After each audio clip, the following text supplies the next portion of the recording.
Well, welcome everyone. I'm Alison from the Southern Cross Postgraduate Association. So today is the first of a four-part series for Postgraduate Masterclass for Career Success.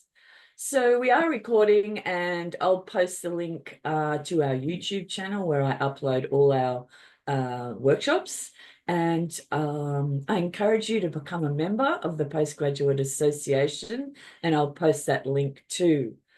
So Beck Brown's going to take us through top tips for career success today. But first, I'd like to introduce Susie Grizel, and she's from the SCU Careers Employability team.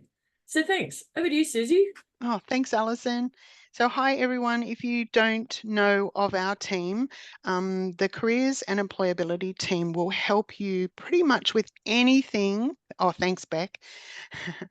Will help you with, I guess, the nitty-gritty of looking for work and helping to, whether it's for your graduate positions, like positions that you're going into in your once you've finished your study, or along the way. Some of you are needing to find some casual work to pay the bills and buy the food. So our team are here to support you. So we're on every campus. We can see you face to face by Zoom or phone. And pretty much we can meet with you until you're happy. We have our goal is to find you employment and successfully get you a position at the end of your course. Lots of times we've got online resources that you can prep with, and I'm sure Beck will cover those in her suite of content. She'll be looking at things like resumes and how to prepare for interview. But if any of you would like to book in, that's our landing page to find us. And yeah, we're here to support you in any way you need, I guess, looking at the outward facing things of the course, not the inward content. That's pretty much it, Beck. I will leave it to you guys to, I'm sure you unpack each part of everything they'll need to do. And good luck. Hope to see you sometime in the future. Thank you. Thank you. Thanks, Alison. Thank you, Susie. Thanks, Susie.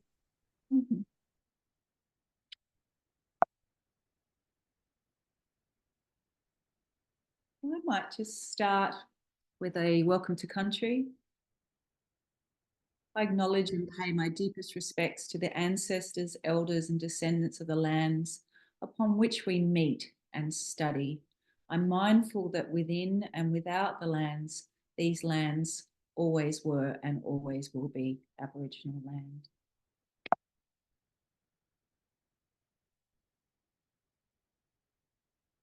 So hello, everybody. Welcome. I'm super duper happy to see so many of you guys live. We had, I think, we must be up to about 20, I think, people registered. So if you're listening at home at a later date, hello, hello, hello. I will be here with the SCU Postgraduate Association for the next 4 weeks. Today, we are going to, and I'll just scoot back here. We're going to do a little bit of a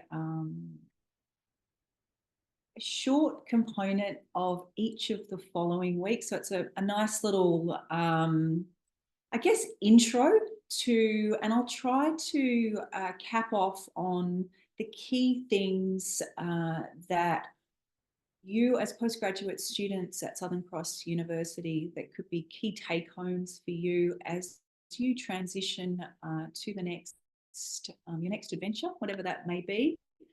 But also I'll try to highlight things that, and I know that everybody has different trajectories in terms of where you're up to. And if you wouldn't mind, I'd love for you to type into the chat box your course and where you're, if you're able to, your course and where you're up to. Whatever point you are here is absolutely fabulous for us. We are rapt to be able to connect with you. And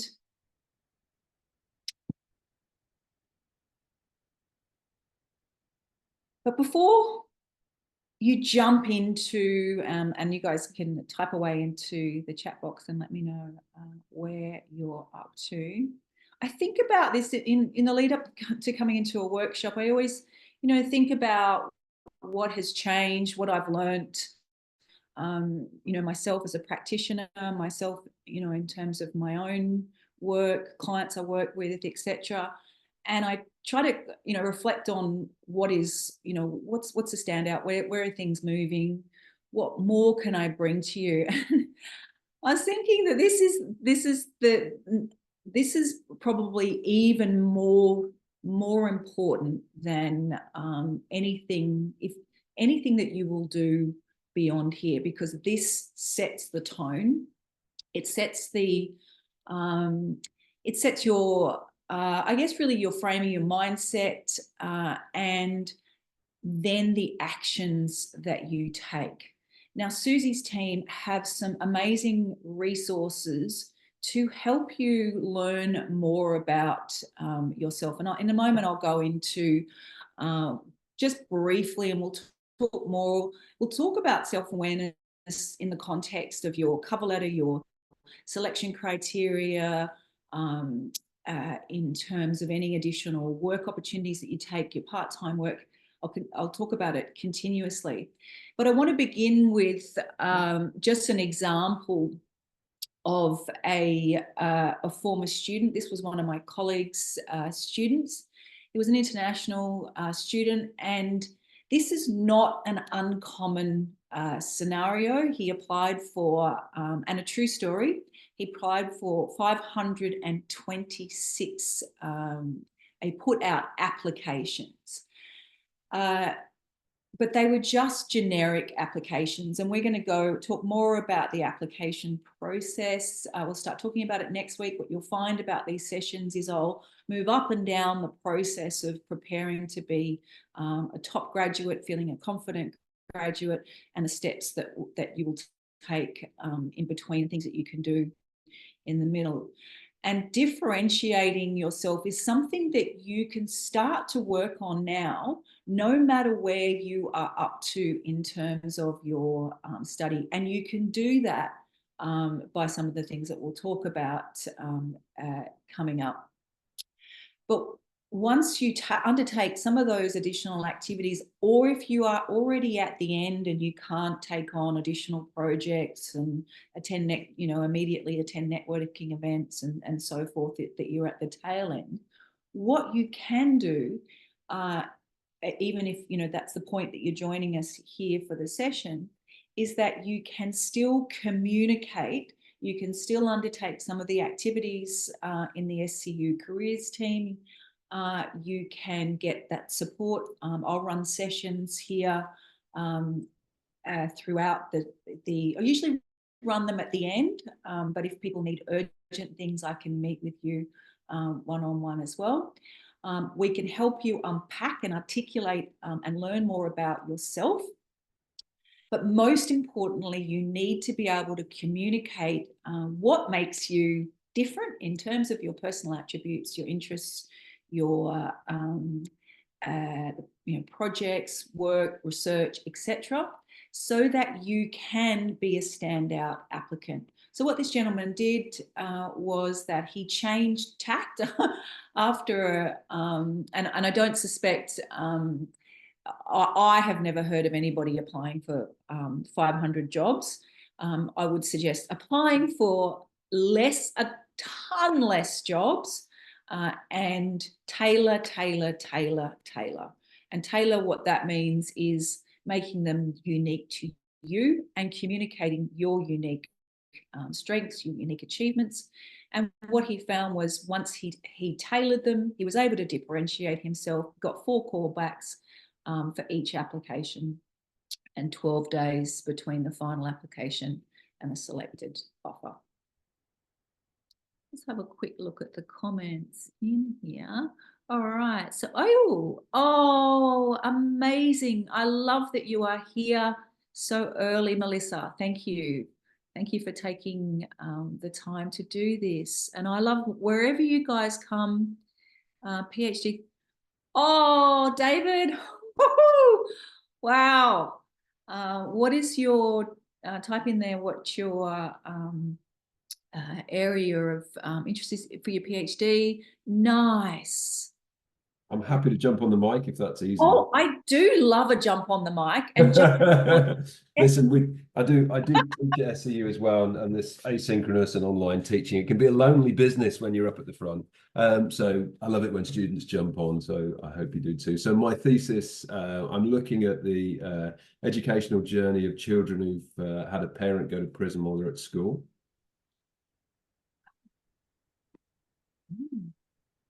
So that's really like the summation of what I'm doing.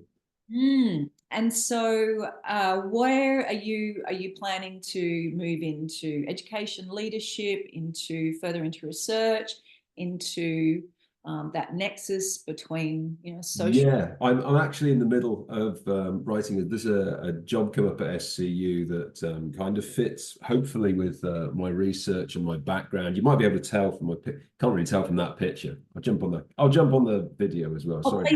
Sorry to hijack. You might be able to tell from my. No, it's all right. We always have a hijacker, and I love a hijacker. And one of the things that I was in preparation for this class that I was thinking about is just making sure that we have plenty of time for chin waggles in here.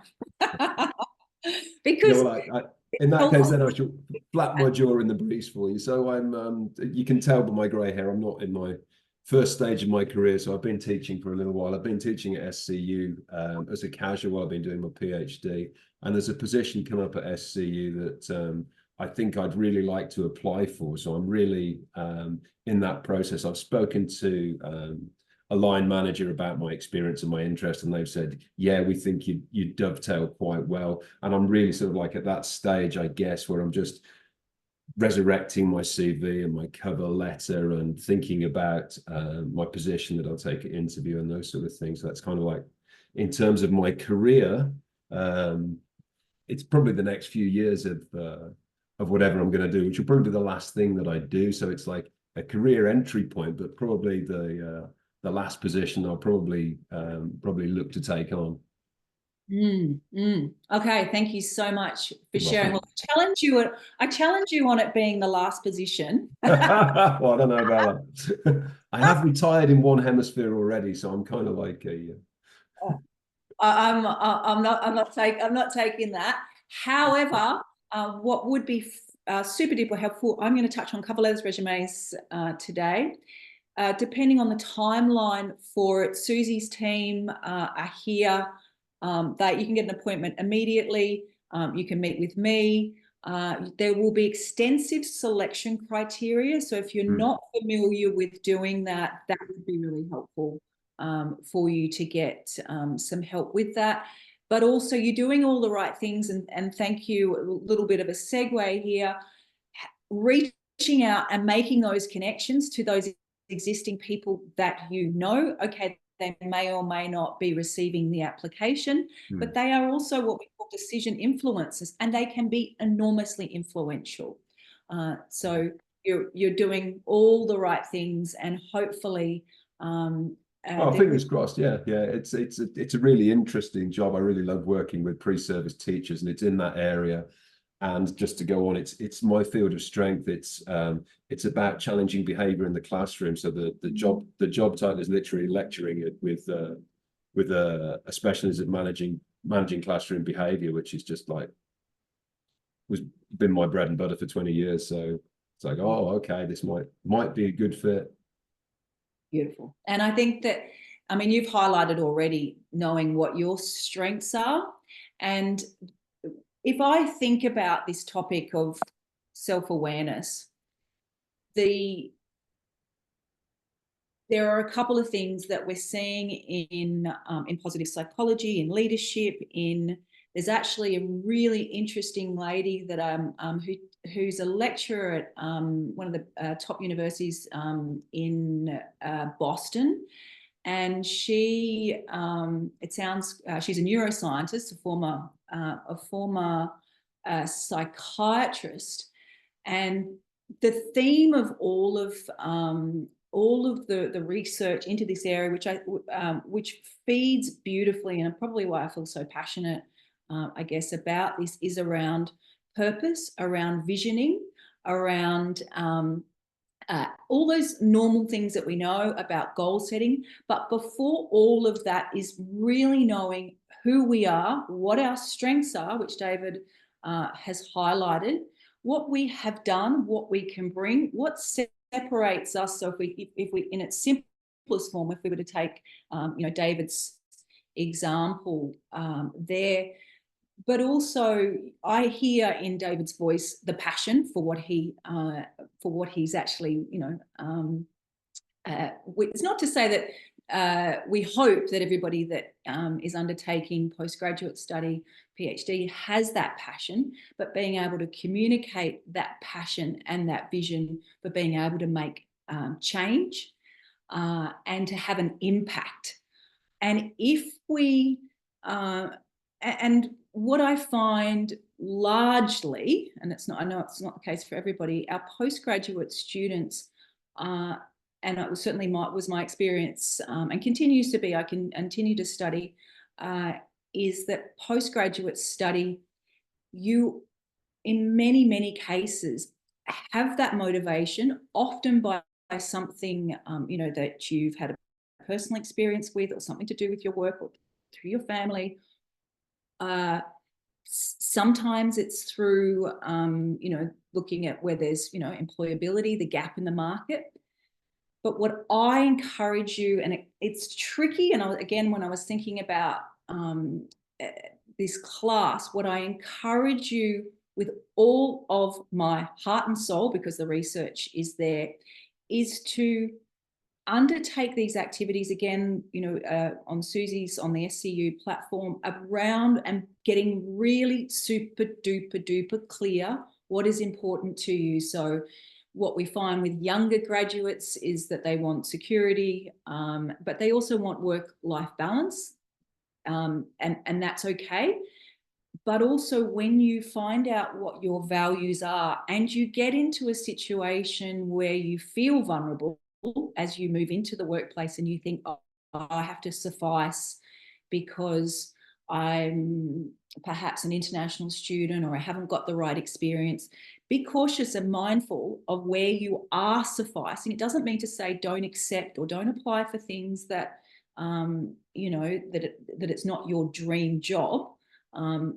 There's some nuances with this, but the research suggests that the more that you look for work that aligns with what you love, where your greatest strengths are, what your bigger ambitions in life are, and so now they say, so if we look at setting our goals there, they say that 10 years now is actually, and I guess in the climate now, you probably say about 3 months in terms of how far we can really plan ahead.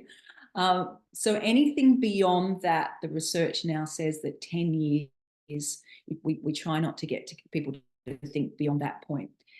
And if you'd like, could be a little bit of fun, remind me at the end, there's a sweet little evidence-based activity that we can do that takes 2 minutes, and it can help you think about you, and it could be a really good time to do this. I do it often in a professional development class that we do with postgrad and undergraduate students. I do it all the time. I love it. And it's a sweet little activity for you to identify what is really, really important for you in the next 6 months, the next 3 to 5 years, and then beyond. And that's how that particular assessment was originally designed. But you imagine 10 months. And what we do is we use some intuition. And again, there's lots of really interesting science around using intuition in our decision-making, but also, of course, using rational decision-making as well. So we can have a go at that little, it only takes a couple of minutes. And I find it, and when I look at this as well, once you identify things like, your values, your goals, where you're heading, visualization. So if I come back to that neuroscientist, Tara, I'll show you her book in a minute. And she has a a fascinating podcast. The science is there in her visualization. They say that, and I've been doing them for years, and I love. I'm a little bit of a hippie, but I love the intersect now between things like visualization and mindfulness and well-being and our careers and our lives. But using visualization for our goals has become really, really powerful, and they use vision boards as well. And I love that it's easier to talk about this stuff now, the woo-woo stuff with the science. There it can be really powerful, even if you do this sweet little activity that we're going to do. And I actually just keep it in a diary or in a notepad, and then I look at it. And again, so that the science is there, when we look at things, that there's neural pathways that we create in terms of creating actions, etc., and so on. So, and I found it really powerful, and it's super duper exciting because you kind of go, oh, I'm working towards that.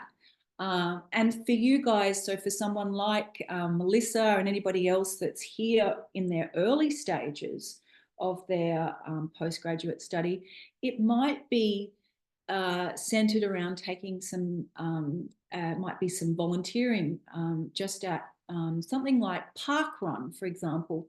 I'm working with a group of international students at the moment on a community engagement project, and Parkruns, they're runs that are held, and I think you guys would mostly know, they're actually held all over the world, but it's a wonderful way just to add. It may not be the ideal dream job for you, but it's just one example of millions and millions of things that you can do in your community and employers love you. But in terms of standing out, that's one of a multitude of things that you can do.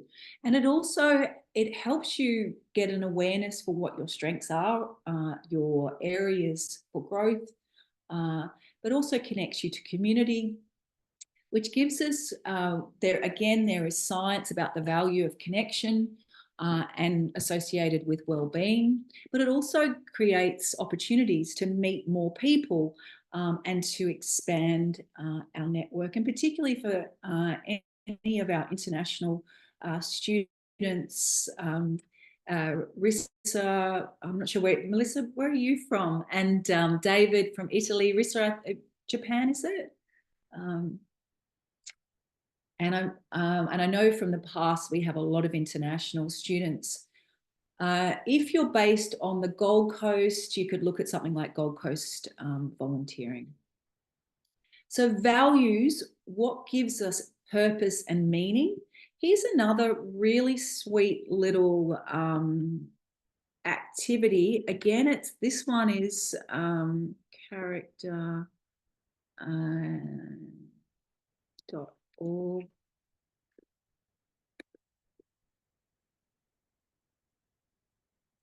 This one is another evidence-based tool that you can learn more. They may or may not have it on the SCU via character. I'll just double check in the break. I think that's the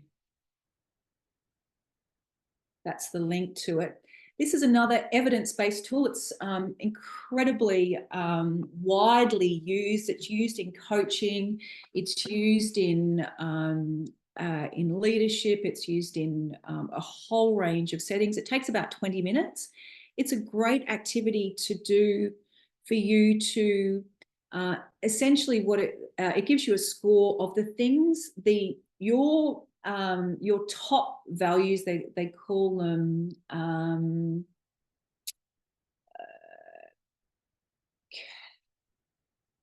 say character key. They give you their character strengths. That's what they call them, and they'll list 20, but they will highlight. And it's a free. There's no. I'm not promoting any other organization. It takes about 20 minutes, and it will give you your top 5, and there's lots of different literature around the VIA character strengths and how to use them. one of the most common ways that they suggest to use them is to find out what your top 5 are, and to use those and to remind yourself day to day in your activities, in your community, with your family, in your part-time work, in your study, as you transition. And if you use them, the study has shown that it has greater impact on you personally and for the broader community. The other way that you can use them, which is less common, is you can look at the ones, so you've got your top 5, and then you can look at the ones that are still in your top 10, and you can create actions around those so that you can develop. Perhaps there's some that you find out and you think, oh, I would like to be kinder, for example, or I would like to have a little more humor. I've got a lot of humor, whether anybody finds it funny or not. But you might so have a look at and then you could actually create activities and actions around those. It's a way you feel they help you. So independence, helping others, recognition, and they can help you think about as you're making those decisions at the end. Or so, for example, if somebody like David, for example, might be his top values as he moves out, it may be around let's just pick something simple like work-life balance, and then a position comes up. It sounds exciting, however, it might require him to travel extensively, and not to, and so then you just having those we could call them red and green flags, really. So when you're looking at opportunities, does this align? Perhaps at this point in his life, he wants to be, home with his family or friends or what have you. And so, and as I said, what I see postgraduate students, or in fact all students, as we make that transition, is that we'll see those things, and we, if we see something that really aligns with us, sometimes we won't take the action for fear. And then on the other hand, sometimes we'll read a job advertisement or an opportunity will come up, and we won't perhaps take that time to reflect and think through, does this align really with what I want to be doing? And it sounds selfish, and it's I know there's a lot of stuff about self-care and all those sorts of things. Self-awareness is more about it's about understanding who you are, but also understanding who you are so that you can have ultimate well-being in your work, but also so you can have ultimate impact. I see all work, a hairdresser provides a service, a mechanic provides a service to our communities and to the greater good of the planet. Hairdressers make people comfortable and feel good in themselves, etc. All work has meaning and value if it is if it fits well with you. And the more that you take that time to write, to explore, to get that awareness beforehand, or if you're at the end, as quickly as you can. And you can get that by coming and having, you can if you're at the end, you can have sessions with myself. If it's another point with Susie and the team, and we'll look at things like one of the things that I do with clients is hope mapping, which can be really fun. It's a form of goal setting, but again, to check that where you're heading is where you really want to be. And then the more that you are clear about that, you will be able to communicate that in your cover letter, in your resume, but also when you meet with your potential employer, whether it's at a conference or at a it might be another staff meeting, and they hear you, they hear the way that you talk, the way that you communicate, you sharing about what's coming up, what you're working towards, etc. And that passion for what you're doing, that's what will make you stand out and be unique. And it can be, we're all taught to be the same, and it can be, I think, we don't want to stand out, so to speak. You want to stand out for the right reasons. And we'll talk more about that again next week as we communicate that into our cover letter, and we communicate that into our resume, and we communicate that into the job, but also as we're in those early stages of the job, so that we can start with a professional start and continue with people will make an immediate impression of you, and you want to maintain that impression. So the first step in all of this is that self-awareness. So the VIA character strengths, that may be consulting with myself for career development, hope mapping. It may be just a general chit chat about where you're at, what you're worried about, being able to talk through that. It might be with Susie's team. And then looking at what sorts of opportunities are out there. What we often do is go take a really passive approach, get onto Seek and start scrolling around, and then the mind starts to say, there's nothing out there, I'm not going to get this, I don't have the right skills, I don't have this, or we've all got different stories, and I've found a common theme over the years is that we don't all have the same stories, but in this process we're human beings, and we all have or just about every, I think I've only met maybe I've only met 2 students that I can think of that didn't, and perhaps that was a level of insecurity in itself. I can only think of 2 that had no problem, because they were the other way. They were interviewing the interviewer. They have, or one of them at least is a lawyer and has gone on to do brilliantly. But what I loved, he took on the feedback, which was a sign of great humility, and he did go on to do brilliantly, and he was brilliant at what he did.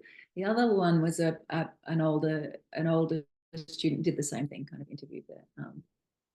So that is that fine line. Okay, so once you've spent that time undertaking those tools, there's also Myers-Briggs personality test, which you may or may not be aware of. It can be really helpful in terms of looking at your individual personality and how organisations would love to use personality tests in workplaces. They can only use them in teams to understand more about the people in their teams, but it can be really powerful in terms of looking at how you make decisions, how you solve problems, whether you're introverted, extroverted. Really useful information. And one of the, again, the best ones is the Myers-Briggs personality test. Again, have a look on the SCU/careers. They've got a range of tools on there. So once you have looked at spent that time to, and again, whether it's chatting, also talking to those around you, whether it's your partner, your children, they might be your housemates, in terms of, and this is just back with the self-awareness bit, feedback from them, what they know about you, what they've learned about you. All right, and then looking at what is out there.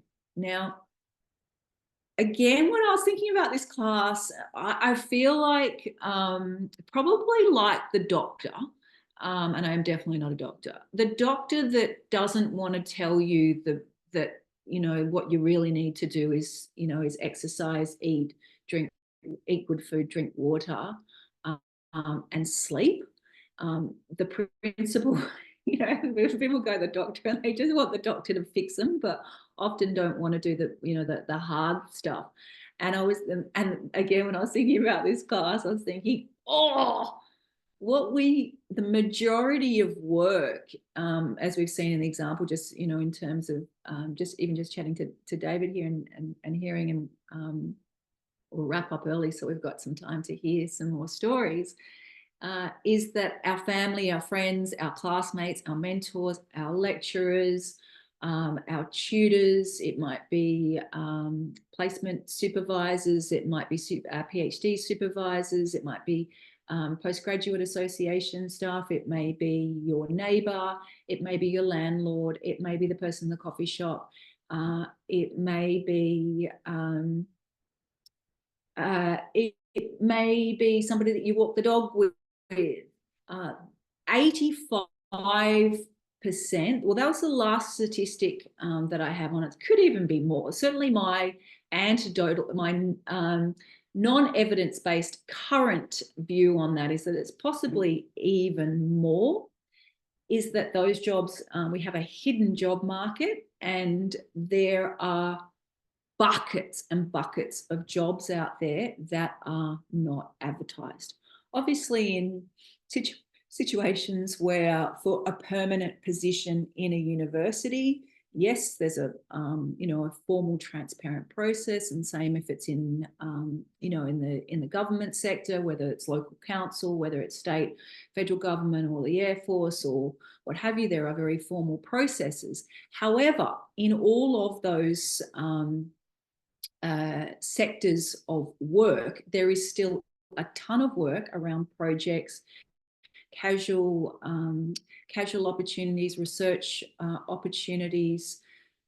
There are, once you get into local council, or you get into you know, the fisheries, you get into the waterways, Sydney Water, and you get in on maybe you get on a 12-month contract. Once you get in there, whatever area, there is still a ton of work. Also, if we think about things like academia, so all universities that I have come across have casual pools for researchers, for tutors, etc., where it doesn't require a full selection criteria, and so forth. So getting the foot, okay, that might not be your dream job, but that might be a brilliant segue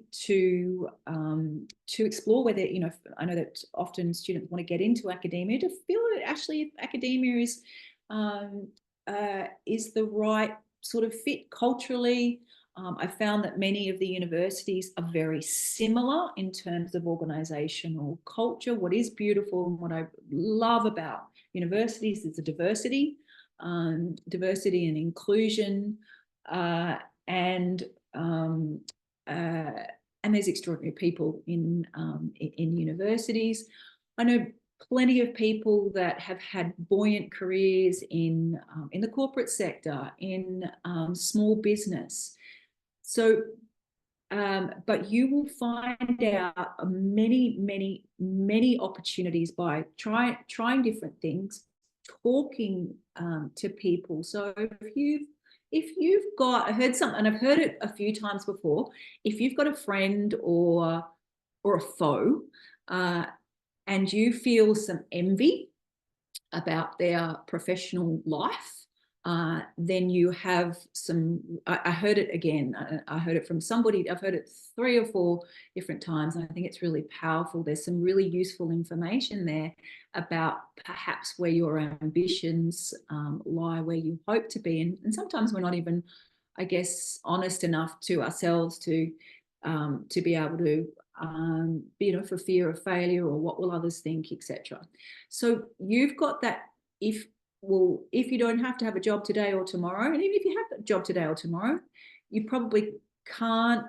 You could enroll. If you had to get a job today or tomorrow, you could quickly enroll. There's lots and lots of free training around, so you could actually enroll in some extra training, and you could put an expected completion date in there. You couldn't do anything in terms of visiting an expo. You could definitely get your LinkedIn, and we're going to talk about LinkedIn coming up. You could definitely join some professional associations, even having your membership for the SCU Postgraduate Association, connecting with our alumni, SCU alumni on LinkedIn. These are things that you could do immediately. And if you've got people around you, perhaps, like, I know that, so many of you guys aren't really closely connected to the actual campuses, but if you've got a buddy that, maybe you've done a couple of units together and they live on the Gold Coast, go and have coffee. It's kind of weird, or ask them. Something that I've done, that I found people are really open to, is asking people for a online, like a Zoom coffee, and particularly somebody in a mentoring, somebody that's got, what you want, or they've got, maybe they're working, there's somehow you want to get into something associated with defence or child welfare, and they're doing something in there. Ask them if they'll hang out with you on Zoom for 10 minutes. Maybe not. Oh, hello, we've got someone else here. Lovely, welcome. So I'll just go through, because this stuff is super duper important. I would say family, of all the top, I would say family, friends, classmates, and mentors would be your top. As you progress into your career, or if you, say, for example, and I'll learn more about you, somebody like David, who's had a full career and doing a beautiful segue where he's drawing on previous skills and a PhD as he moves into this next stage. Associations can be really really powerful. Initially, you can get student membership to some of the associations. They have webinars. And it can give you, I guess, and get the student memberships for now. It's often a lot cheaper. It looks really nice on your resume. You'll get to see other members. It's probably more useful as you get further, somebody like Deborah, for example, further into your career, but a great way to learn more about current research. There might be some new legislation. Say, for example, if you're in HR, actually just about any industry at the moment, compliance is an enormous cost and an enormous time cost for. It's why quite a number of small businesses recently are going out a bit, because of the cost of compliance, in terms of just one of the reasons, of course, small businesses. Others are, associated costs with transport, shipping, materials, etc., etc. Job vacancies. One of the wonderful, less known websites that I really like, and a useful one for our postgraduate students, is ethicalJobs.com. There are many of the jobs are located in there's a lot in Melbourne, Sydney, etc. However, it can be, you can put, one of the reasons I really like to suggest that one when students are researching is that it can even help you, say if you're doing an MBA, it can help you You have to click, am I interested in women? Am I interested in youth? Am I interested in social justice? And you have to, or it's a community development, and you have to actually list your top. I find ethical jobs is a brilliant way. And if you start to use ethical jobs, or you can do the same thing with Seek or Jaw or something else, and to put your preferences in. And if you consistently do that over that, you'll start to see, okay, I don't want to go into the not-for-profit sector, but I'm really interested in perhaps research centres, or it might be, local government, I don't know, around community gardens or something. All right. But it helps you, if you do it consistently in this time, it helps you become really familiar with those that are in, and occasionally you'll go, they're advertising again. Oh, what's going on there? But it helps you familiarize yourself, but also it's a way of you, I guess, culling as you go through. Experience. So again, if you're at the tail end, no biggie. You can have a look at any of the local councils near where you are living. There are all sorts of, there's neighbourhood watch. There's all sorts of community events in every part of the country. And in Australia, a few years prior to the pandemic, it was extremely hard for students to get, even to get like voluntary roles, particularly on the Gold Coast. Now they are absolutely keen as mustard. So for example, the community gardens at Tugun up the road there, if you're at the Gold Coast, land care for the Gold Coast City Council, and then that's just three that come to mind. There is park runs, PARK RUN. Park runs are all over the place. They're just ones that, there's another on a community, no, it's a community garden as well. So what often happens, and again, I kind of go through these slides because please, I'll have you know, I've made every mistake under the sun, and in terms of, just for example, things change in your life and you think, and then you can just have a, quite a passive approach, and you're like, oh, well, I'll look on Seek, rather than, if you have and that's why I like this one, is have a multi-pronged approach, then it can become fun even. So, and you make yourself like little lists. Okay, I need to, make some little tweaks on my LinkedIn.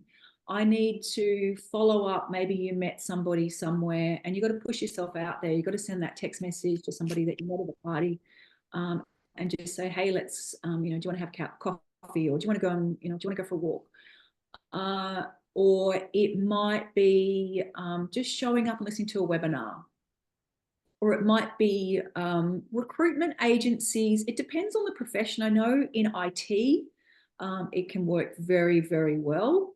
And probably in the climate that we're in, there is many gaps in our employment market. So it may work better than it has worked in previous times. And you can try them. Approaching employers directly. True story, the other day, and I just took my hat off to this young lady in the fruit shop. I was getting my fruit and vegetables at the just opposite, so there is work there if you happen to live near the hospital at Tweed. This young lady just turned up. She did look as though she'd just come from the beach, but that's okay. They were very keen to employ. They were obviously really needed staff, and she just asked. She just asked for the manager. She had a resume in her hand, so old school, and he actually didn't have any work for her, but he did tell her all of the people and I was like, how's that? You just got to push yourself out there. She he gave her, I think it was like 2 or 3 like farms in the area and how to contact those people. And I was just like, wow, ka-ching, ka-ching, ka-ching. Well done. Yesterday, just really quickly, I met an 89-year-old man who came out to Australia, and what an extraordinary human being. And he had a job many years ago in the steelworks, and he had came out to work in Australia for BHP. He wasn't really feeling it was a good fit. So he did something a little bit naughty that I wouldn't recommend, but you could do a variation of and find a way to cold call or to get in front of, it may be via LinkedIn, it might be, going somehow finding a way through a friend or family to make yourself known. And he knew that they were recruiting, and he turned up.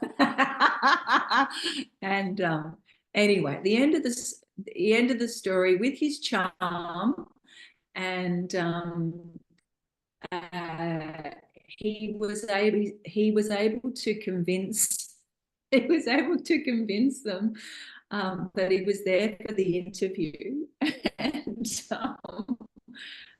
he wasn't there for the interview. He hadn't been invited for the interview, and so he sat down, and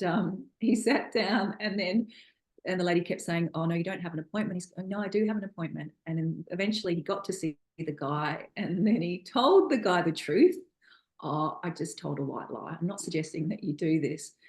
But I loved his tenacity. And then the guy gave him the right paperwork to fill out, and it was another steelworks company in the Hunter Valley, I think it was, or somewhere in that area. And he ended up staying with that company for 10 years. I was like, good on you. Anyway. So a little bit of tenacity. We had a postgraduate student and she was at the end of our workshop series. She did have a background in compliance, and she was doing law, and she was really clear about what she wanted to do. And she knew, so she made a list of the top people, and then she called. And she was looking to do part of the placement component. And because she was so clear about who she was, what she'd done, she really connected. She just really just did a great job. It was really risky, well, good on her.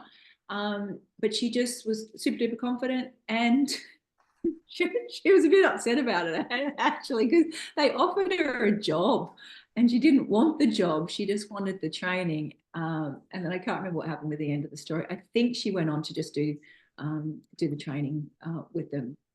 But I just loved her tenacity. And that was through a hidden job. So on the right-hand side, we have hidden jobs. 80% of them are hidden. And I know that students, and if I was sitting there, I would hate to hear that I've got to go and push myself out there. But it's, I think I've got a diagram here. You'll see that the way that employers look for staff is the complete opposite way that people go and look for jobs. So people go and look for jobs through Seek and a passive approach. But employers actually look, they look first within their organisation, and then they look within their immediate network. And so in academia, they literally just holler up and down the hall. Sorry, but that's the truth. But the great thing is, if you want to get into academia, you must somehow, wherever you can, be seen. You must be seen. And if you can't be seen on campus, you need to be seen at every staff meeting, every chance that you can turn up and say howdy doody, and then start a little conversation with anybody that you want to chat to online. You must be seen. And that's the visibility. So that and I think that's it. So branding in a remote world can actually be, in some ways, it's harder, of course, but in some ways it can be, if it's a remote setting and it's going to be remote work for you, that is the person that always, like you guys in here, the one that's always there before it starts. You're always the one with your camera on. You're always the one that's asking questions. You're always the one that's thanking people. You're always the one that's, you know, showing up. You're always the one that's willing to put yourself out there. So that's the, I guess, the things that will help most. On the left-hand side here are the standard ways where you can find work. Indeed, it's just a website. LinkedIn, we're going to talk a lot about LinkedIn in the coming weeks. I've been talking about LinkedIn, I've been spending the last couple of years spending more time watching behavior on LinkedIn so I can share that, what works and what doesn't work for you guys for LinkedIn, because we have some, you know, your lecturers might say, oh yeah, you've got to have LinkedIn. You do have to have LinkedIn, but I'll share, I think, what can be really helpful. Going direct to the companies, signs in the windows, display. Actually, at the moment, this could be relevant for anybody that's looking for part-time casual work. I've noticed, and pre-pandemic, you would never, ever see, or certainly not around the Northern Rivers, Tweed, you'd never, ever see a job advertisement in the window. I see them just about every other day now, which means it's, although, yeah, it's, you know, it's difficult times and, you know, a whole range of challenges that we have. The great thing is the time that you guys are going to pop out as graduates at any time now through the next few years is going to be fabulous. So your lecturers and your tutors, with your lecturers and tutors, again, that I want to simplify these things for you. It doesn't mean you have to ask for a, you know, an extra hours appointment with your lecturer, or that you have to go to their campus. I have students that turn their cameras on in a class, and not to say, you know, that immediately makes me want to employ them, but in most cases it does, because they're really engaged and they want to chat and they want to be there. You get to feel, and that's just one way. Or just somebody, it can also be the person that just you know, you can write, you don't have to write, you know, long emails, but just little ask questions. And you don't, you know, there's the fine line bit, like, oh, another question. But what you'll find is most of your lecturers, tutors really want to help, and they want students to engage. So I appreciate that you guys have shown up. So I'm speaking to the converted here. SCU have workshops and events. These workshops and events, they vary, different times, different access to them, of course, depending on which campus you're at. And I know that they're, you know, they cycle through, you know, sometimes there's lots of events, sometimes, you know, there's lots of on campus and etc. So keep your eye out for events of any sort that you can also if it's related to your particular field, it may expose you to perhaps course coordinators that you haven't met, which raises your profile. It might introduce you to perhaps it might be other academics that have specialty that you haven't come across, because you know, in a more of a remote setting, that, you know, if you were required to, you know, sit in a you know, research center, and, you know, you had to, you know, you had an office and you were there 2 days a week, but now it's remote, you'd be exposed to some of those people, you know, during the coffee. So if you're in a situation where you are in a remote setting, those sorts of, any of those staff meetings that you can or any perhaps not staff meetings, but anything associated with your research or access to any of the SCU staff members can be really helpful. Friends, family, other unis, other uni students. That could be good as well if you do some volunteering, community groups, LinkedIn connections, sporting clubs, gyms, and the shops.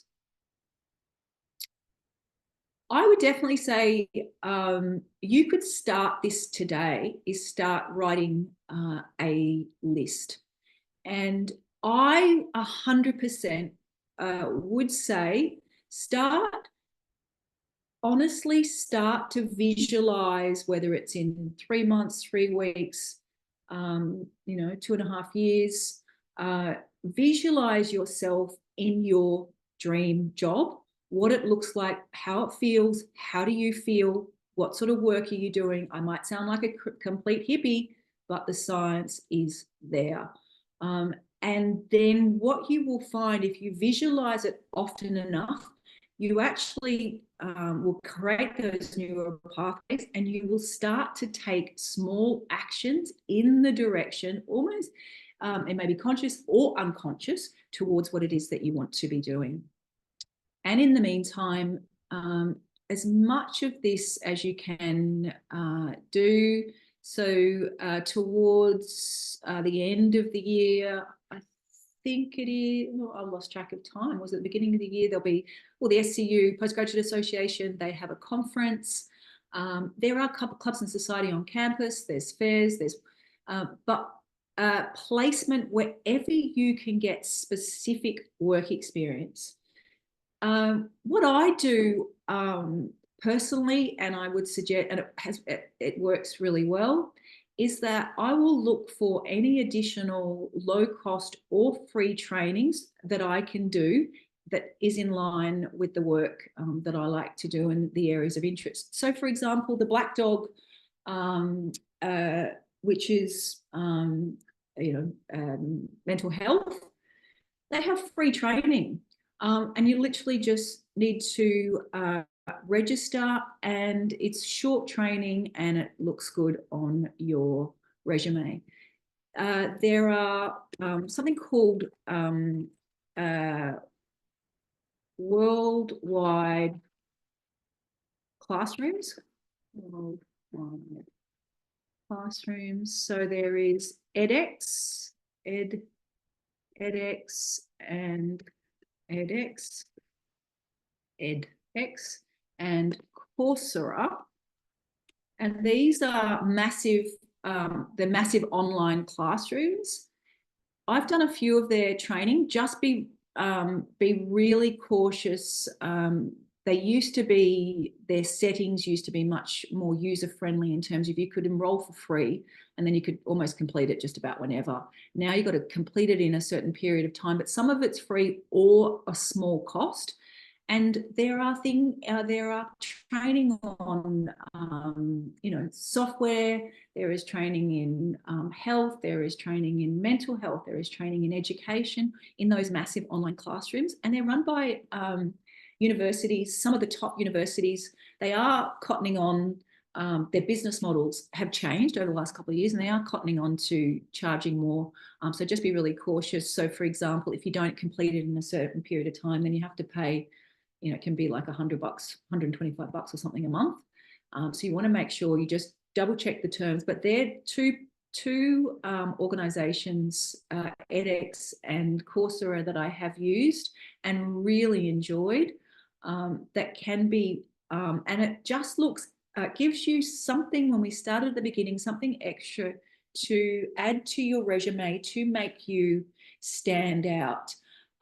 If you look, there's Southern Cross University sometimes offers, so keep your eye out, they offer first aid. They were offering first aid. They have offered over the years things like coffee barista. They have also offered hospitality,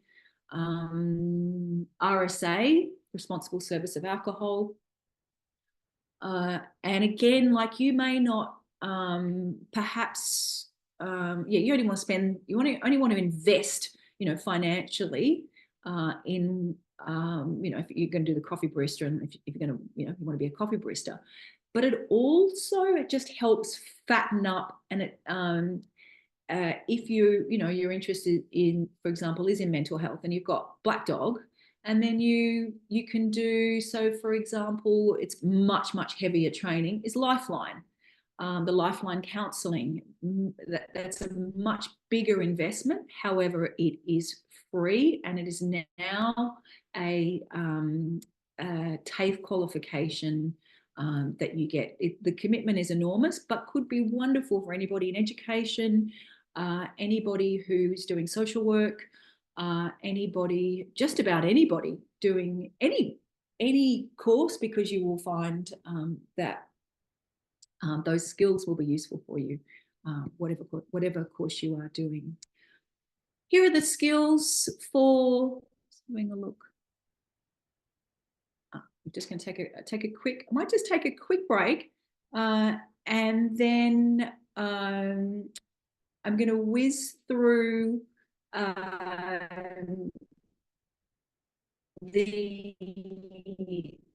my top tips for cover letters, my top tips for resumes, my top tips for interviews, and then I haven't covered what I can answer for you. And then, oh, I might just turn my camera off for a sec. And then we'll be back next week. So we might just take 5 so I don't lose you guys. I will just very quickly, when we come back, I'll just mention the top skills that you're going to need. I've just got 2 slides on that, and then we're going to get into the cover letter. So stick around if you're interested in my top tips for cover letters, resumes, and interviews. All of that stuff that I have is it's not as more important than your cover letter, but you want to have something to put on your cover letter.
All right. I think that was quite a quick 5 minutes, maybe 4 minutes. Okay. So just really quickly, what are employers looking for? I'll just see the comments here. Oh, no worries. Thank you, David. All right. So again, I was kind of look at these slides, maybe because I look at these slides and I go and have a little, I have a reaction. Let's just a quick example of communication. One of the things that I see really commonly as a way to, thank you, another comment. Really commonly in teams is, and I guess it's, you know, the way of the world, there is, you know, so many platforms that we have and so many expectations, but one of the ways to raise your profile in a team, imagine you've got I don't know, a part-time job and you're trying to, you know, get maybe a 1 year, you know, maybe you've got 1 day a week, maybe you've got 1 day a week for 3 months in a role, maybe you want a tenured position, permanent position, and it would be, imagine it's with the same team. One of the things, you know, just as an example, a simple thing that can be done. I gave you those examples before about, you know, communicating orally in meetings, having your camera on, etc. But the other way that you can do it is if there is a Teams chat, you don't have to be the one that starts every conversation or, you know, creates conversations on Teams or anything like that. But you want to be the person with your communication that you're prompt, that you're reliable, that you will confirm that you've received something, that they know that you are around, so to speak, and that you're on. When you know, if you're there in a you know, in a short-term setting. That's just one example, because I see that, you know, particularly with online work, to have no visibility is easy, and it's easy to, you sort of hide in the background, which is fine while you have that 3-month or 6-month contract. But that may be the difference between you not then.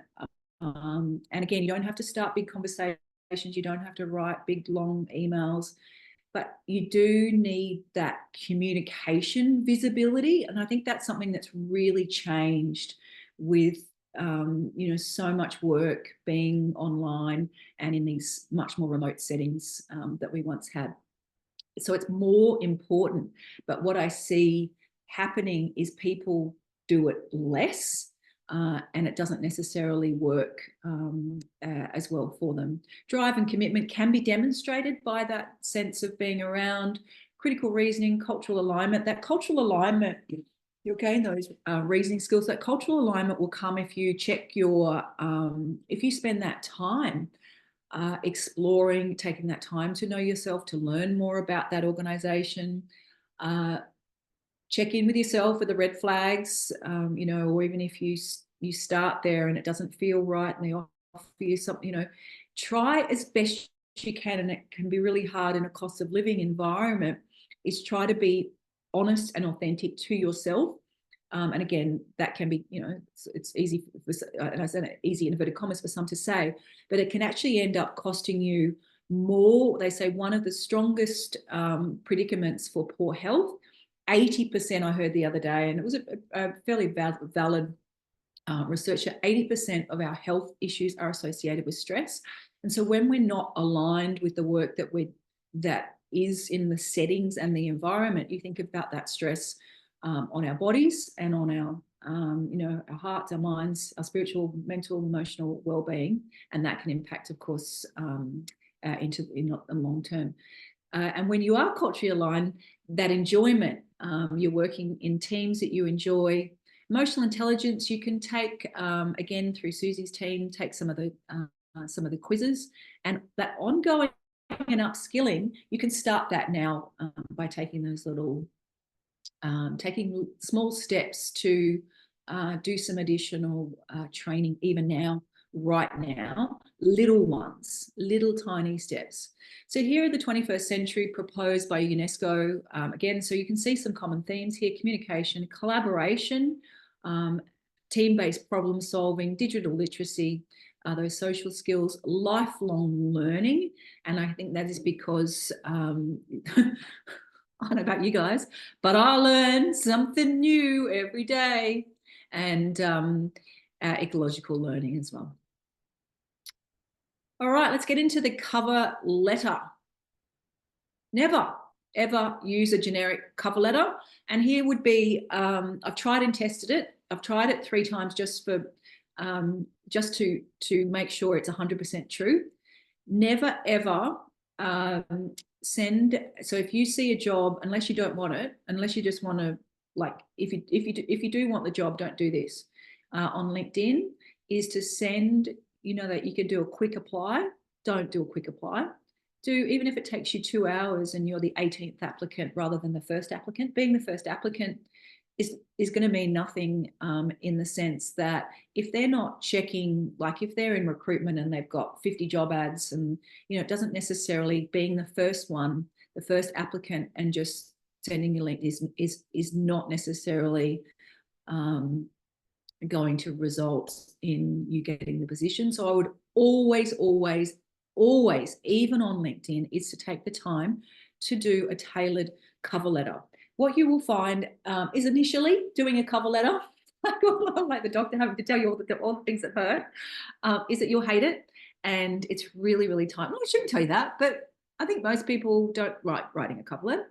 But here's the good news. Once you, and I know that I'll bring Alison if she's around in here to share her experiences as well, when we have a little chin waggle, is that if she's here, is that once you get a, and I put it in inverted commas, a hit, you know, if you, and then if you're applying for, you know, relatively similar jobs, of which you will be, you can do a cut and paste. Just make sure, we had a story, it was a long time ago, but it was in another buoyant time with employability. And internship student left, they put the intercon on and they applied for the Hilton, and they cut and paste, but they still got offered the job. And I think today, if it were Hilton and intercon at the moment, there's such a skills gap in those industries, is that it would, in that industry, I should say, it would be fine, but not all industries.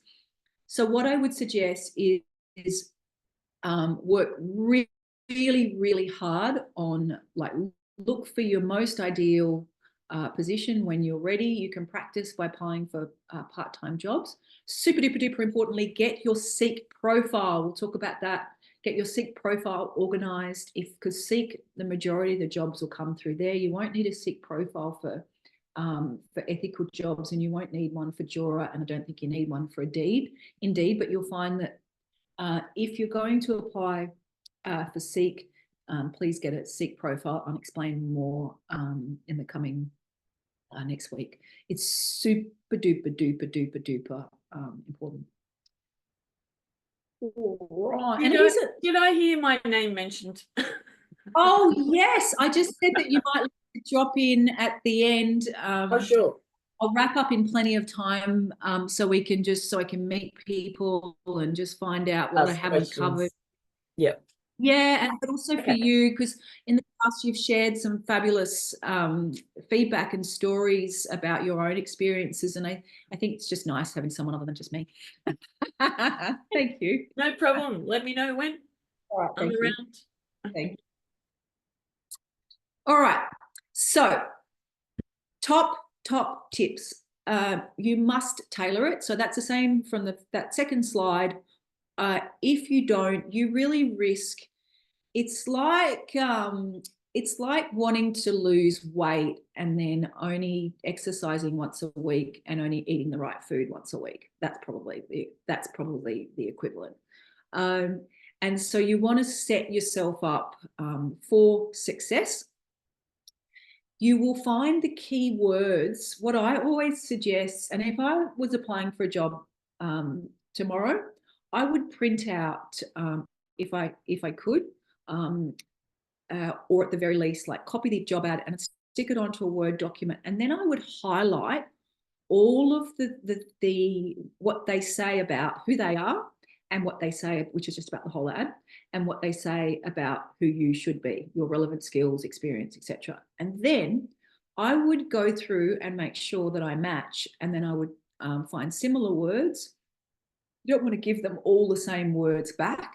And also, if I hadn't applied for a job in a while, I would get onto Seek, and I would set up my profile, and then I would, if I was, say, graduating in 3 months' time, even 6 months' time, I would start doing, you could also, God forbid, if you get a hit, fabulous, I would start doing some, not dummy ones, but because what's going to happen first is the Seek is going to, it's not, you're not costing anybody time and effort, because Seek's going to actually, we all get emotional about not being offered a job, which is so sad, because there's probably so many people across Australia who believe that they're being rejected.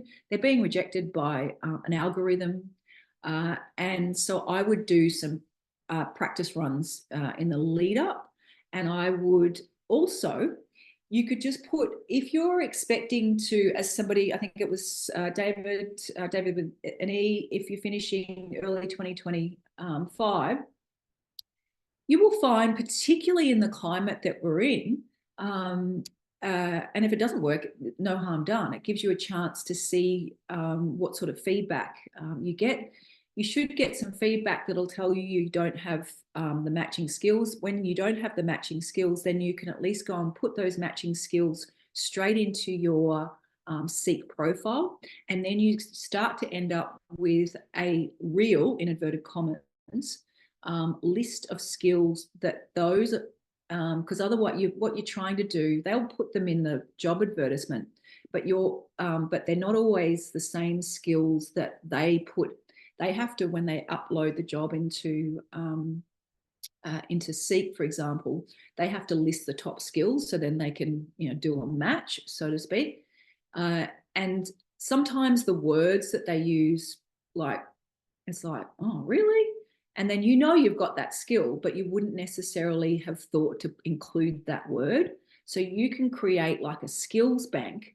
And if you start working on that, really soon, then you've got a bigger bank. There's no list. There's no, I don't think there's any maximum number of skills you can put in there, as long as you genuinely possess those skills, like, communication, time management. There's lots of employability skills that they'll include, but even, all those specific ones related to your profession. You can then up. It's a bit like I heard actually what the realities of what online dating is, and I think that the algorithm system is pretty much the same. So you want to increase your the most handsome and desirable men or women. They keep rolling that person out, and everybody keeps trying to connect with that person, and that's why dating apps probably don't work that well for people. People don't get that great success because it's set against you, but not to.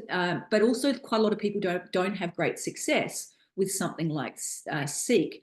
So you have to learn how to, and we'll talk more about it, you have to learn how to understand the system and up your own odds. So one page only for your cover letter. That's my other strong tip. If you are, all those principles still apply. When I said about upping your ante and your keywords, that applies even if you're sending it, via your lecturer, or you're sending it to a neighbor, or you're sending it to somebody in the community, or what have you. All of this still applies. If they don't tell you, like if it's a word of mouth, but go onto their website, have a look at what they say they stand for. All these same principles will apply. It's just much, much, much harder. Did I put enough muches in there? Applying through Seek, because you've got that first layer of the machine, which, as I said, it doesn't naturally align with what you think the most common words are, and it takes some trial and error. So I would, as I said, I would suggest doing it long before, because also if somebody's interested, I've had plenty of examples where students have been employed before they graduate. So also that can relieve any of that anxiety. Also, I've had amazing students. I've seen it quite recently over the last 2 years in accounting. So if anybody's doing, we've got, they change our course all the time. Anybody's doing, or you might be doing MBA and interested in something to do with accounting. And a lot of students are working while they are in professional roles, more and more so, which is great because it means there's a much more buoyant market out there. But you could, and the recent examples, they've been undergrads that I've seen that are commonly, and they're like 1 year, 1.5 years into their degree. So I would suggest, you can always say no as well, but if whatever stage that you're at, if you want to start preparing, or if you are open to possibly doing your part-time job pre-pandemic, we'd had to lower the bar there for a few years in the lead up to the pandemic, lower the bar in terms of the type of work that students could do while they were studying. Now the bar is completely flipped. So your opportunity to work in your chosen profession is far, far, far, far. It's a real positive that has come out of the pandemic. First impressions, make sure in that first, I always spend a lot of time, and if I'm working with a student, we'll spend a lot of time getting them to workshop that first paragraph, because if, the first paragraph is still going to be a machine initially that's going to read your application. So just double checking the time. However, once it gets to the human, you want to wow them. So you want to give them the best of who you are. And it's your cover letter is like a snapshot in paragraphs of who you are at that point in time, and what your values are, what your achievements are, and also how, what you love genuinely, and this comes back to where I begun this workshop, what you genuinely love about that organization and why you want to work there. That genuineness you'll find that when you apply for a job that you genuinely want, and when you show up for an interview that you are super duper excited to be at, you will find that you show up, again, without sounding like a hippie, you'll show up very differently than when you're like, oh, yep, nice, safe job, and it ticks one of the boxes, which is safety. You might find you're bored to tears or stressed out of your brain, and then out there, and you just it's sort of energy and time lost. But of course, initially, there is some, take some of it, apply it to where you're at personally. Be specific for the position that you are applying for. And so what often happens, I've seen people who say just forget to even say what they're applying for. So if it's like with a big organization, I don't know, Caltex, and they've got 150 jobs going, and you haven't said what job it is, waste of time. Now we're going to go into more of this into lots and lots of detail next week. But here are just a few top tips. Always put the date on. Always make it look, it is old school, but there are still people older than me in the employment market. And so therefore they're old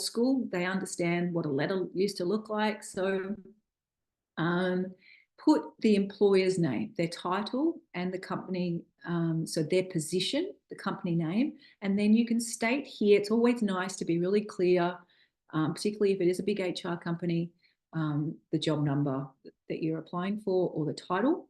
Then always be specific, always call them by their surname, or their, if they've stated their pronouns. But please, please, please don't refer to them by their first name unless it's like, via email and, it's a part-time, you don't have to do, if it's via email, something, you don't necessarily have to say dear. But I would always, in a letter, say dear, and I would always put the surname rather than the first name. Start with the introduction, why you're applying for the job, your values, experience, goals. Remember, you're the best of who you are in there. Then you're going to just, for the next couple of paragraphs, so it'll be two paragraphs there usually. You want to try to have full paragraphs. You talk about the key, your key achievements, skills and experience associated with the job. And then it's really nice to wrap it up with, telling them why you specifically want to work at your organisation. Once recently, it worked really well. The student put in the first paragraph why they particularly, it was really passionate and very clear and very genuine why they wanted to work for the company in the first paragraph. Generally, it's done towards the end. Always close it. It doesn't have to be, oh, I thank you and I thank you again. But what I would do is a really subtle call to action. So that means I look forward to meeting you, not when can I meet you. And it's not forceful, like I'm available on this time and you'll call me at this. Just go with that assumption that you will meet, so you can frame it around that. A positive reinstatement and suitability to meet with the employer. I just generally say, looking forward to meeting you. All right. Conscious of time. I don't want to touch my screen in case I'll lose you guys. I think it's 23 minutes. 23 minutes left? Oh, 33. Okay. So really quickly, because we're going to go into all this, we just had David here before, and we were talking about selection criteria. In its simplest form, selection criteria goes into, it is the criteria that they're going to measure you against for the job. For jobs that are not in, so not for profits, local government, federal government, the Defence Force, education, psychology, many of the professions will require specific selection criteria. That usually requires, they'll tell you you need to address these particular criteria. Sometimes they'll state that it needs to be in a separate document. Sometimes they'll say it needs to be in the cover letter. The most important thing in the whole process, which can be a little hard because I know, you're busy and you're stressed and you get the email about, what to do and where to click on this and etc. And, in that process, and you're probably applying for a couple of jobs, follow the instructions, because they won't always, even if you're applying for 2 different hospitals, they won't always be the same. One might want the selection criteria in the cover letter. One might want separate selection criteria. Also, I remember Alice and I were giggling about this, giggling not in a ha-ha, really funny, but in a kind of a frustrating way, is that sometimes you'll get all the way, allow plenty of time, so if there's a deadline on it, because you might get all the way to the process and you're applying through Seek, and then so you got it all ready, and you upload it onto Seek, and then it says, before you submit this, you've got to, like, it'll have a link to, I don't know, maybe applying for a job. I don't know, I've got the black dog in my head, going for a job with a black dog. And you, in order to formally submit that application, you've got to go through their portal. So that they give you a link to their portal. So you've got to go through a portal and through another portal. And then once you get into that portal, you've got to fill out all these things. And sometimes that can take an hour, with not to frighten you, but that can, just so you got the heads up, that can take an hour. They might need all of your qualifications in there, etc., etc. And you can't proceed until you've filled out all of that as well. It doesn't happen all of the time. And but there are different processes. So just because, you know, maybe you're applying for a bunch of universities, if it's a university, you'll always have to do selection criteria, but the process of, you know, the portal component may be different from one university to another, just as an example. Top tips for your resume. I would go for 2, as you guys as postgraduate students, I think 2 to 3 full pages. But when I say to 3, I would say 2 full pages or 3 full pages. This is just a personal thing, but when you do 2.5, it always looks like to me you forgot what you were doing, and you know, you got bored and you didn't finish it, because it kind of looks like an assignment. So if it looks too fattened and stretched out, too really fat and really full, beautifully edited and formatted, then do it that way. With your templates, this is a super duper duper ding-a-ling-a-ling if you're now folding the washing and tuning out. What I would say, absolutely super duper duper important, is to check the, I would use the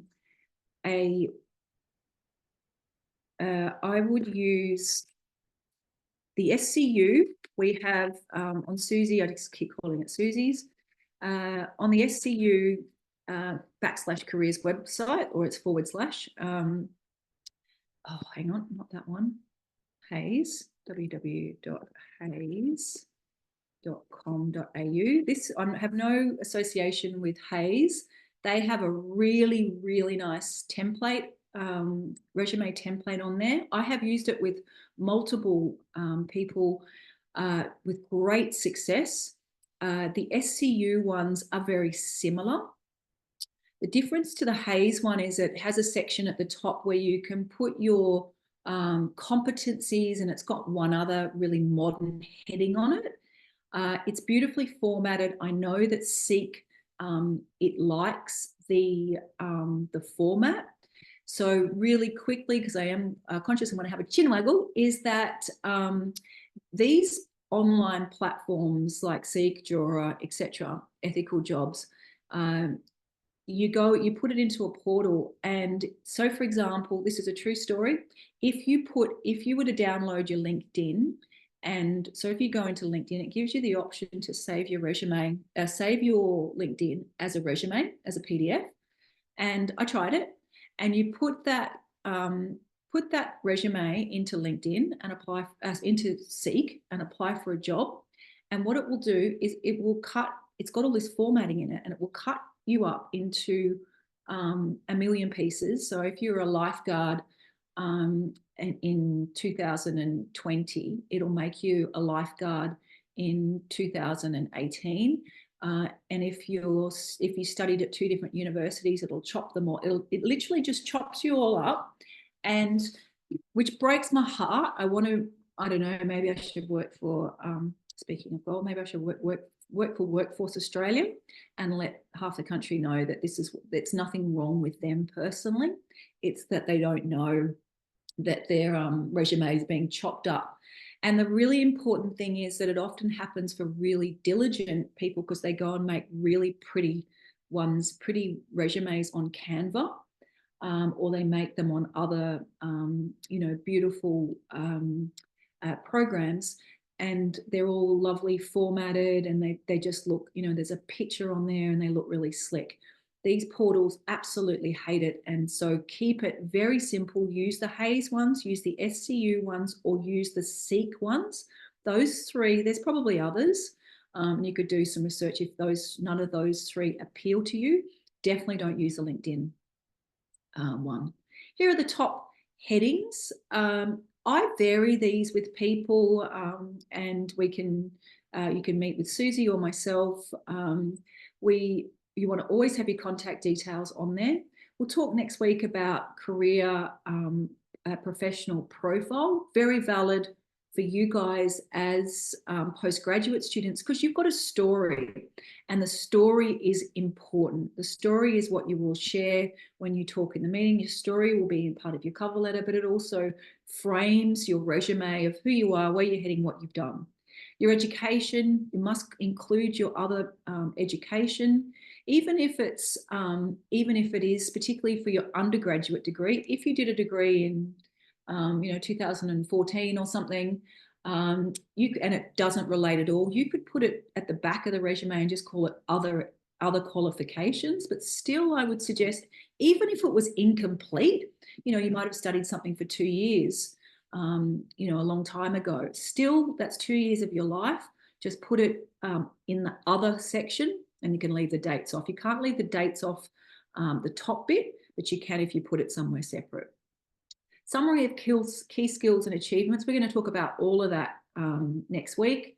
Your relevant experience. This is where, if you've had any sort of placement, I'm going to talk about this in much more detail, but really what that means is anything that you have done, ideally, or doing any research, anything to do with related to your line of area of interest.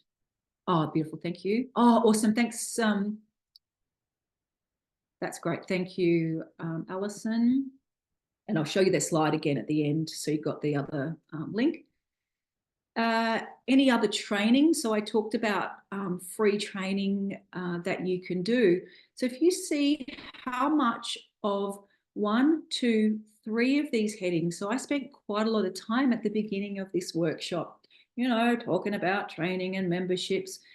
But what I worked with a student many, many years ago who was doing event management. She met with me in the beginning of her degree, her first year.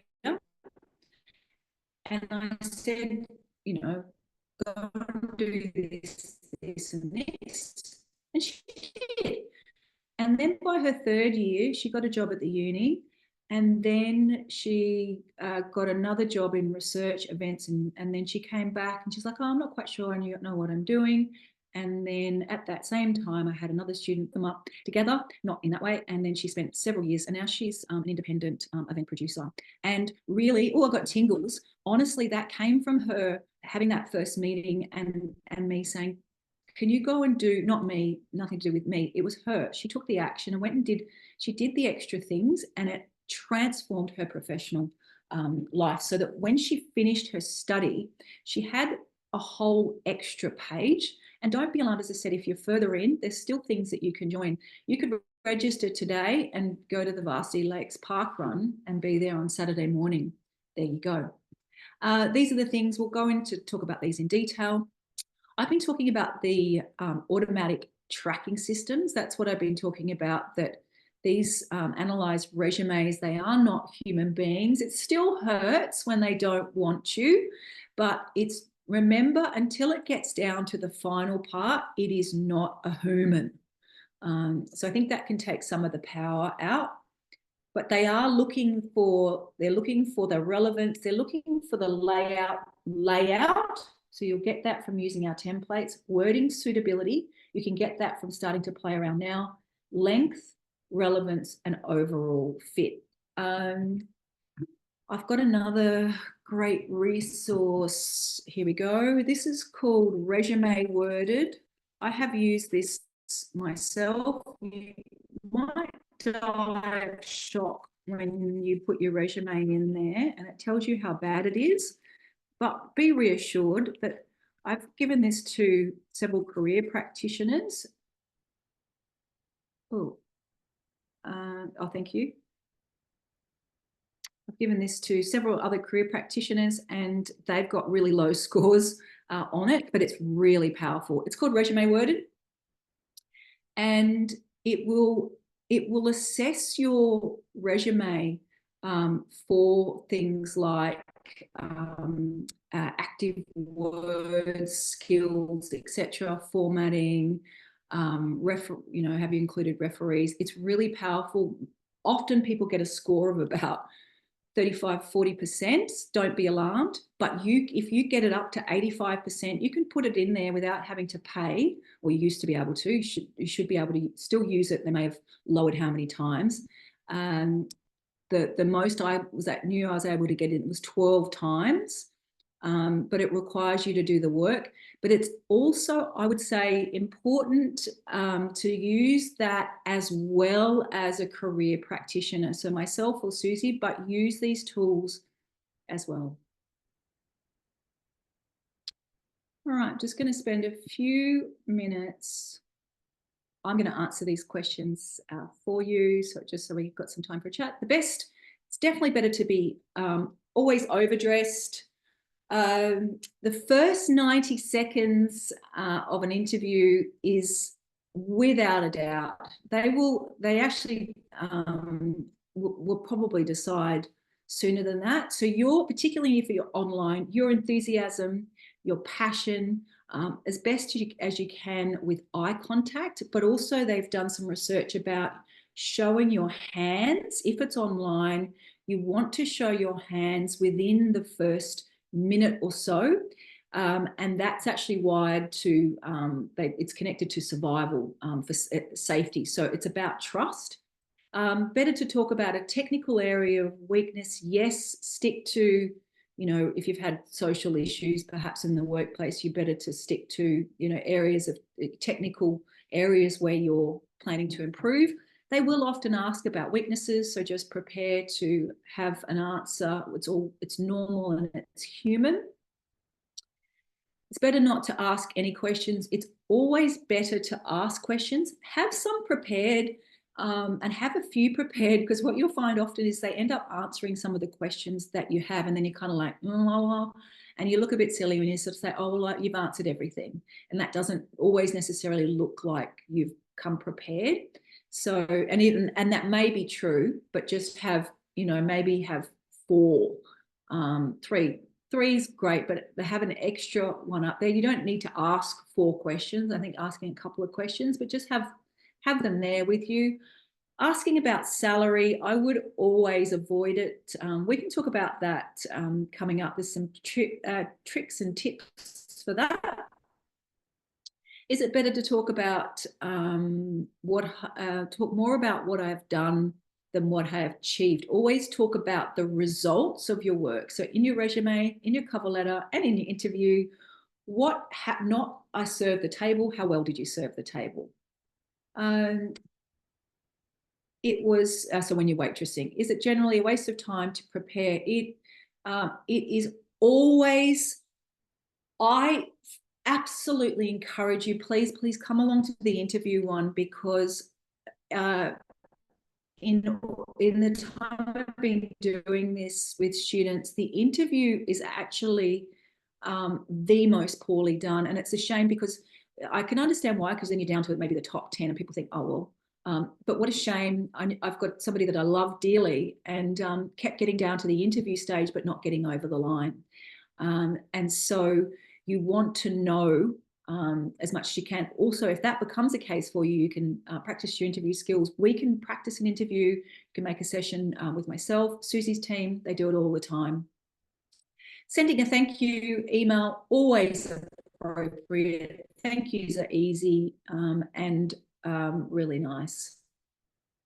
Next week, sorry, a week after next, I think I'll talk about the different types of interviews. Majority of you guys will do either an interview, it will most likely, 90%, it will be over it'll be Microsoft Teams or Zoom. Maybe there'll be another 3 or 4 platforms, but I've noticed that predominantly they're the 2 tools that are used, or they might have some sort of in-house tool. Always practice, always get other people if you can to go in there, always, you can only troubleshoot as much as you can, but just do the best that you can. Check out what other people wear to that workplace if you can. And you might get a sense by looking online, but if you can, go and do a recce. If you get to shake their hand, always do, if we're not in a crisis again with something like COVID, because they actually say that that physical touch in a handshake actually, I heard this the other day, that it actually does physically bond people. I thought, wow, love the science. Use the interviewer's name. Find familiar. Small talk when you pop in, when you start before the interview. That's actually, I've noticed, a really, particularly because otherwise it's just awkward, like you're sitting there and, like you're in there a few minutes beforehand and you're waiting for other people to come in. Have a chat. Talk about safe conversations. Alison and I know each other. Alison and I, Susie, know each other really well. We popped in here. We had to chat about the weather. Everyone loves a bit, especially if you're living in Melbourne or the UK. Actually, we all need to talk about the weather. Be on time, be early. I'll share with you some amazing research around physical things that you can do to prepare you, evidence-based, but one of them is If I Don't See You, Amy Cuddy. Have a look at her on YouTube. You'll see her body language, such YouTube.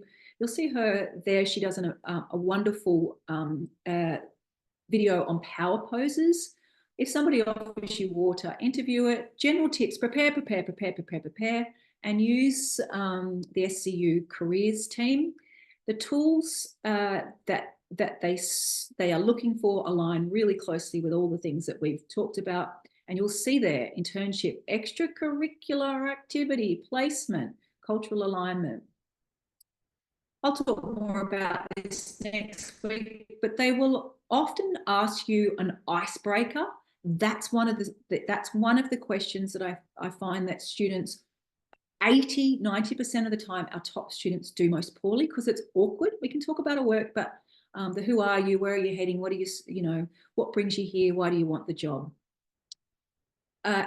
SCU has Interview 360, which is a tool, and you can actually, they've done an amazing job of inserting different professions and questions associated with the different professions. And I'll just promote next week. You're welcome to try to scan that there. Next week, we're going to be doing cover letters and selection criteria. I will be talking more about each of these that we have talked about.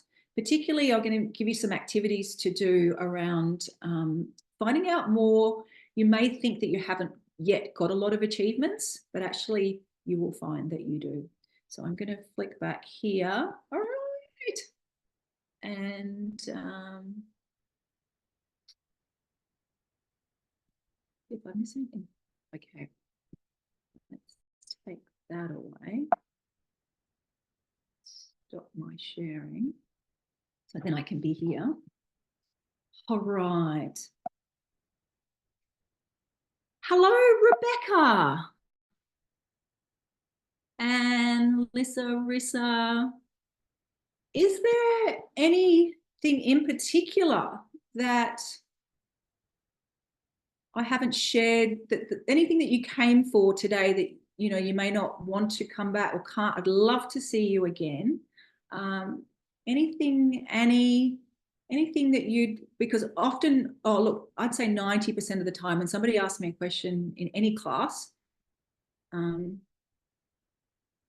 there's a interesting comment from Risa there about getting interview practice. Yes. So I just put in the links to SCU careers because there's a lot of interview resources there, and you can make an appointment and probably do interview practice there. But I mean, the other ways to get interview practice. Yeah, great. Thank you. Great. Yeah. Great. Yes. Oh, sorry. Right. What I would thank you. Great question. It had slid down to the bottom, so I couldn't see it there. So thank you very much. I love having you there behind the scenes. Okay, a few things that you do.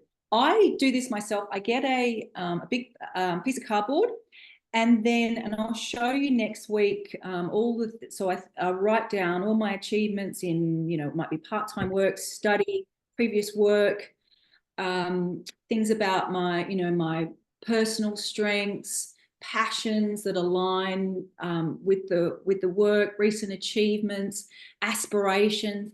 I put it in bubbles all over there, and I put it somewhere that I can see. You could actually put it on. You just want to make sure you're not going like this. Then I would say, honestly, this is the hardest. Again, one of those like, I hate having to say this, but this is the truth. I have seen students transform by, and I said, and maybe that's what will make them do it, but then they won't come, Alison, is one-on-one is actually having to talk over and over and over again. And I've done it in 1 hour sessions. in class, online. And by the end, I have seen people's body language change. I've seen their facial expressions change. I've seen just their whole demeanor from change. And the biggest tip of all is actually just to do it. Because yeah, I agree. So if there's like a good friend that you trust or a family member that you trust, and it's just the two of you, and you can just spend an hour and yeah, and shoot questions at you and just practice talking, I guess. One of my little tricks, because I'm always kind of doing Zoom, is just recording myself on my mobile phone while I'm talking, and just kind of, it's confronting, but just look at how you're holding yourself, and you know, what words you stumble over, and you know, can you get a bit more streamlined with how you're presenting or how you're talking. And that's just for you. You know, you don't have to send that mobile recording anywhere. You can delete it. I think there's also Zoom practice you can do where it's just you in a meeting, and you can record it and look back at it. So that's just those kind of things that you could look at, Risa, for interview practice. And great suggestion about the Zoom practice, because you can actually get a Zoom account for free. If you use it for under 45 minutes in each. I think it's under 45 minutes, or it might be 30 minutes, but under a certain period of time. But what I would also suggest doing is getting your buddy, and you know, you get your buddy to come in there with you, or do it on your both on your own. But also I would strongly suggest is that when you get closer to the time, is to meet with you know, if I'm not around, with Susie's team. They will give you really kind, really constructive, but very specific feedback that perhaps your friends or family won't give you. And they will be able to give you very, very specific suggestions around your particular responses, or it might be your body language, or it might be other. When Beck says Susie's team, she means the SU careers people. So I put that link there. So I think before David left, he said he'd already made an appointment with them, which is just excellent. And you know, you all can make that time. Yeah, appointment, one-on-one consults. Yeah. Just put can you see that again up there? Web link. Yeah. So if you go onto the link, you can find that will sort of like the landing page that will be able to. They do change their landing pages around a little bit. Right. You will need to still sign in, but you can always, I think even on the front there, that it gives you like a prompt that if you're having sign-in difficulties, that they're there. Yeah. So the interview, honestly, and I guess it's just because it's just so awkward, is the one that I see our best student, and you know, in all cases, it's our best students that come to the sessions, but I do see that is the area that needs the most attention. Yeah. It's confronting if you know, it does get easier the more practice you have, but you just got, I think, you know, like public speaking or teaching a class or whatever, it gets easier the more you do it. Which is, and it's so true. And it's, I listen to, if anybody likes Mel Robbins, I really like her a lot, but she talks about confidence being a muscle, and we just assume that confidence is something that happens, but it's not something, it happens by us doing stuff. But we want to be more confident, but we want to be more confident without making an idiot of ourselves. But we don't have to make an idiot of ourselves, but we do have to make like trial and error and find different ways and then get better. And that's how we improve and build our confidence, and how things get easier. Even if you think about riding a bike, the only way you get better at riding a bike is by riding a bike. So, Any Beck, other- we're coming up to 12. What I was thinking is I could stop the recording, but we could just stay in and see if there's more questions. Is that okay? Yeah. Yes, definitely. All right.